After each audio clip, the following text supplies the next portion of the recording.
Hello viewers, welcome to social post. నేను మీ శ్వేత. ప్రస్తుతం మనతో పాటు స్టూడియోలో ఉన్నారు హాక్సెన్స్ business solutions private limited CEO and founder Anvesh గారు. Hello sir. Hello ma'am.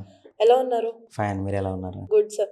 So దీన్ని బేస్ చేసుకొని ఫ్యూచర్లో మనకి ఏఐ జాబ్స్ అనేవి ఉంటాయంటారా, లేకపోతే పోతాయంటారా? అంటే ఈ లే ఆఫ్స్ అనేవి చూస్తున్నాం కదా ఇంకా. సో ఏఐ అనేది అంటే ఏఐ అంటే ఏంటండి? హ్యూమన్తో రీప్లేస్ చేయటం.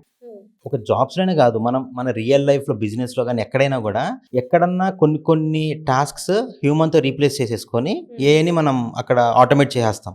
సో జాబ్స్ ఏఐతో ఇప్పుడు ఏఐ ట్రైన్ చేయాలన్నా లేకపోతే ఏఐని మనం అప్డేట్ చేయాలన్నా దానికి రిలేటెడ్ జాబ్స్ చాలా తక్కువ ఉంటాయి. ఓకే, బట్ ఏఐతో మనం చేయించే పనులకి వేరే వాళ్ళు ఇప్పుడు జాబ్స్లో ఉన్నారా, అవి ఎక్కువ ఉంటాయి. So how we are making to work with AI, ఆ జాబ్స్ రీప్లేస్ అవుతాయి. బట్ ఏఐని క్రియేట్ చేసి ట్రైన్ చేసి దాన్ని అప్డేట్ చేసే జాబ్స్ చాలా తక్కువ ఉంటాయి. ఎందుకంటే ఏఐని క్రియేట్ చేస్తే అప్డేట్ చేస్తూ ఉంటే దాంతో చేయించుకునే పనులకి రీప్లేస్ అయ్యే హ్యూమన్స్ ఎక్కువ మంది ఉంటారు.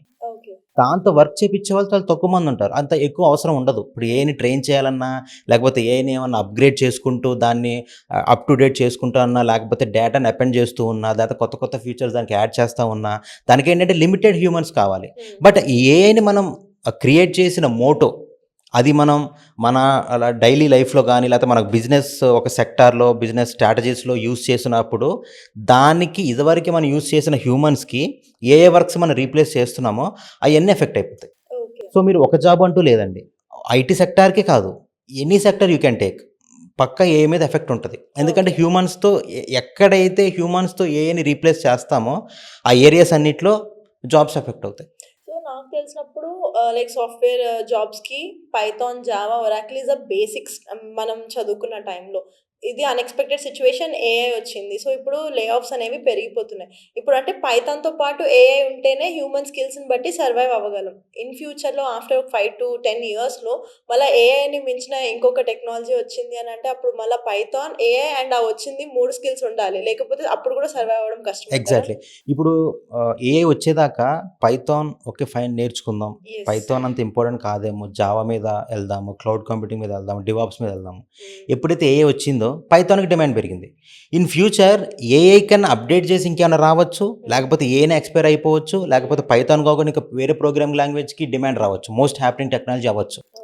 అప్పుడు ఇది నేర్చుకుంటే చాలు, ఈ స్కిల్ సెట్స్ ఉంటే చాలు, నేను ఇంకా ఒక 10 years నాకు ఇంకా ప్రాబ్లం లేదు అనుకుంటానికి లేదు. ఎవ్రీ డే మనం దాన్ని అప్డేట్ చేసుకుంటూ ఉండాలి, ఎవ్రీ మంత్ అప్డేట్ చేసుకుంటూ ఉండాలి, కొత్త సర్టిఫికేషన్స్ నేర్చుకుంటూ ఉండాలి.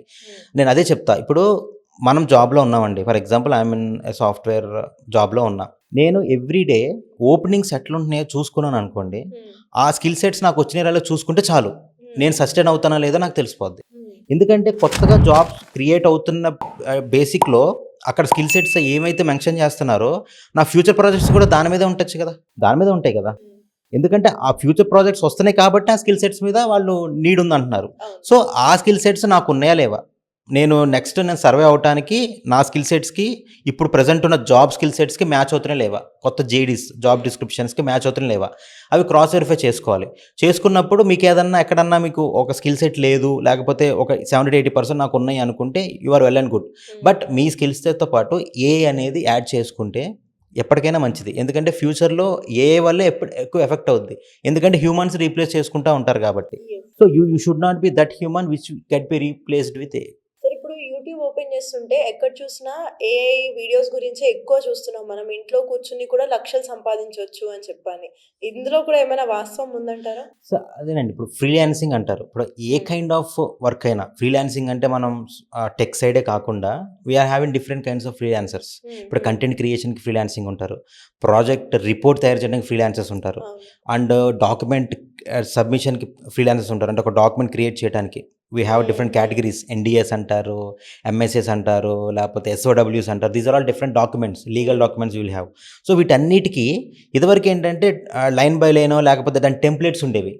మన సిస్టంలో టెంప్లెట్స్ ఉంటాయి, ఇప్పుడు వాళ్ళకైనా టెంప్లెట్స్ ఉంటాయి. ఆ టెంప్లెట్స్ని యాజ్ పర్ ద యూజర్, అప్పుడు వచ్చిన యూజర్కి ఎట్లా కావాలో దాన్ని బట్టి వాళ్ళు అప్డేట్ చేసి ఇస్తారు. ఇప్పుడు అలా అప్డేట్ చేయడానికి మాన్యువల్గా అప్డేట్ చేయడం it will take some time. మాన్యువల్గా అప్డేట్ చేయాలంటే టైం తీసుకుంటాం, మనం ఫిజికల్గా టైప్ చేస్తుండాలి, ఎక్కడైనా అలైన్మెంట్స్ లేదా స్పేసింగ్ మిస్ అయినా అన్నీ చేస్తూ ఉండాలి. బట్ ChatGPT వచ్చిన తర్వాత ఏదైనా డాక్యుమెంట్ కావాలన్నా, కంటెంట్ క్రియేట్ చేయాలన్నా, లేకపోతే ఏదైనా అగ్రిమెంట్స్ కావాలన్నా, లేకపోతే any kind of information or any kind of work మనం ఏతో చేంజ్ చేసుకోవచ్చు. ఓకే. సో దట్ ఫ్రీలాన్సింగ్ చేసే వాళ్ళకి కూడా ఇదివరకు పెట్టినంత ఎఫర్ట్ పెట్టాల్సిన అవసరం లేదు. ఇదివరకు పెట్టినంత ఎఫర్ట్గా అంత టైం వేస్ట్ చేయాల్సిన అవసరం లేదు. ఇప్పుడు ఫర్ ఎగ్జాంపుల్ నేను ఒక వర్క్ మనకి ఫ్రీలాన్సింగ్ వర్క్ వచ్చింది. ఇదివరకు మనం 4 to 5 అవర్స్లో కంప్లీట్ చేయొచ్చు. అంటే depends upon the work length. Minimum 4 to 5 తీసుకున్న ఎగ్జాంపుల్కి ఇప్పుడు 1 to 2 అవర్స్లో కంప్లీట్ చేసుకోవచ్చు. సో రిమైనింగ్ 1 to 2 అవర్స్లో మనం వేరే వర్క్ చేయొచ్చు. అంటే 1:2. So that you can earn more by taking the help of ChatGPT or any kind of AI tool. So ఆ విధంగా మనం మనీని ఎక్కువ ఎర్న్ చేసుకోవచ్చు. అంటే doing the work in a less time when compare to the previously and again taking the new task in the remaining time. ఇంకా మిగిలిన టైంలో ఇంకో టాస్క్ తీసుకొని చేసుకుంటే we can earn with those two. So like that అది అవుతుంది. And perfection. ఇప్పుడు ఇదివరకు ఏంటంటే ఏదైనా మన వర్క్ కంప్లీట్ చేసాక కూడా దానిలో ఎర్రర్స్ ఉన్నా, లేకపోతే దానిలో మిస్టేక్స్ ఉన్నా, లేకపోతే దానిలో ఇంకేమన్నా ప్రాబ్లమ్స్ ఉన్నాయా అని చెప్పి చూడటానికి మనం we need to check line by line or we need to exactly and search bar కొట్టి ఎక్కడెక్కడైనా ఈ ఉన్నాయా లేవా, ఈ లెటర్స్ని మనం ఎట్లా మాడిఫై చేయాలి, లేకపోతే ఎట్లా రీప్లేస్ చేయాలి, వర్డ్ డాక్యుమెంట్ అని, ఎక్సెల్ షీట్ అని, we will use more. But ఇప్పుడు ఏ వచ్చిన తర్వాత అవి జస్ట్ ఏంటంటే ప్రజెంటేషన్కి. ఇప్పుడు for example I need to give you the document. నేను పీడిఎఫ్ ఫార్మాట్లో ఇవ్వచ్చు, లేకపోతే ఎక్సెల్ షీట్లో ఇవ్వచ్చు, లేకపోతే వర్డ్ డాక్యుమెంట్లు ఇవ్వచ్చు. అట్లా ప్రజెంట్ చేయడానికే యూజ్ చేస్తున్నాం. ఇదివరకు దానిలోనే క్రియేట్ చేసాం డాక్యుమెంట్. ఇప్పుడు అది ప్రజెంట్ చేయడానికే. ఎక్కడ క్రియేట్ అవుతుంది డాక్యుమెంట్? ఏఐతో క్రియేట్ చేపించేసుకుంటున్నాం, ChatGPTలో క్రియేట్ చేపించేసుకుంటున్నాం. చేసుకొని దాన్ని ఒక ఫార్మాట్లో మీకు నేను షేర్ చేయాలి కాబట్టి, ఒక ఫార్మాట్లో మీకు అదంతా అవ్వాలి కాబట్టి I'm using these word document or any kind of Microsoft tools or any tools display అవటానికి. సో ఈ విధంగా మనం టైం లెస్ చేసుకొని రిమైనింగ్ వర్క్ని మళ్ళీ మనం ఏఐతోనే ప్రొడక్టివ్గా యూజ్ చేసుకొని బెటర్ అవుట్పుట్ కోసం ఒకే టాస్క్ని 2 to 3 times చెక్ చేయకుండా క్లవర్ కొంచెం ఆలోచించుకొని స్మార్ట్గా ఏఐని ఎంత యూజ్ చేసుకోవచ్చు, ఎట్లా యూజ్ చేసుకోవచ్చు, ఎంత పని వరకు ఏఐకి ఇవ్వచ్చు, దాని నుంచి మనం కంటెంట్ ఎట్లా తీసుకోవాలి, దీస్ ఆర్ ఆల్ మనం వీ నీడ్ టు లెర్న్. అప్పుడు మీరు అన్నట్టు వీ క్యాన్.